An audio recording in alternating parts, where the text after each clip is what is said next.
Now, the first German weakness is the ineffective command structure. What does this involve? This involves Hitler making all the decisions, all the military tactical decisions himself. He is not experienced. He ignores the advice of all his German military advisors, his generals, who are much more experienced than himself. And this, as you can imagine, led to a lot of mistakes, a lot of blunders that the German military incurred during the war.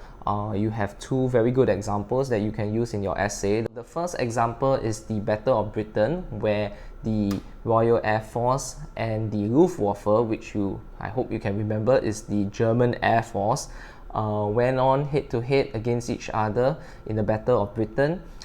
Hitler decided to invade Britain after the fall of France. So after he has invaded France, he went against Britain because he was planning an invasion of Britain, and the only way to get to Britain is by air. You can't get to Britain without winning the Battle of Britain in the air. So and at that time the German Navy was not strong enough to mount an amphibious offensive against Britain. Amphibious meaning that transporting soldiers from Germany itself, mainland Germany, to mainland Britain, that was not possible. So the first way to successfully invade Britain was to invade Britain by air. And in order to do so, the Luftwaffe had to defeat the Royal Air Force, the RAF. But the problem was that Hitler went against the advice of his experienced German officers, who actually advised him to defeat the Royal Air Force, destroy all air defenses and air bases in the UK, in Britain. But Hitler wanted to concentrate the bombing efforts by the Luftwaffe on the civilian population, and cities like London, cities like Southampton, they were all destroyed.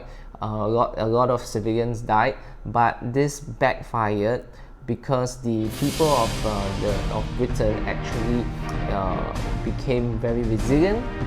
They were more determined to fight on. They will never surrender.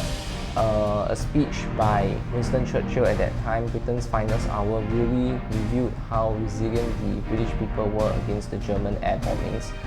Hitler's plan was basically to demoralize the British people and into surrendering the war, but it backfired. His plan backfired, and the people of Britain became more resilient, and they were more determined to fight on and to never surrender, in the words of Winston Churchill, Prime Minister of Great Britain back then. The next example, which Hitler made another blunder against the advice of his military generals, his experienced generals, was to invade the city of Stalingrad in the USSR.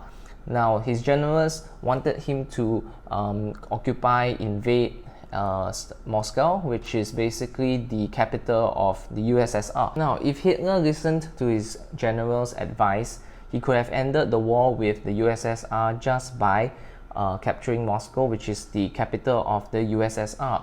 This would effectively mean that he could have even captured Joseph Stalin, leader of the USSR, but he did not heed the advice, because out of his pride, he went for Stalingrad, a city that was named after Stalin, possibly because he wanted to show that he could occupy that city that was named after his enemy Stalin, and also because he did not like the name of that city, Stalingrad, because it has the name Stalin inside. So you can see that there is a lot of probably ego issues and a lot of arrogance and stubbornness from Hitler's part, which actually brought about Germany's defeat.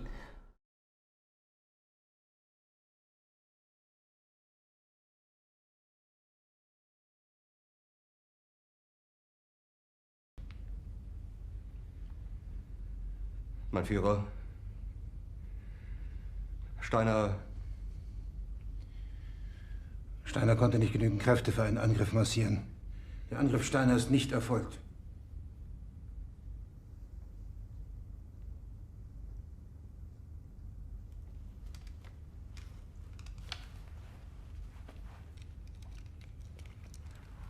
Das war ein Befehl! Der Angriff Steiners war ein Befehl! Wer sind Sie? Jeder hat mich belogen, sogar die SS! Die gesamte Generalität ist nichts weiter als ein Haufen niederträchtiger, treuloser Feigling. Die Generalität ist das Geschmeiß des deutschen Volkes.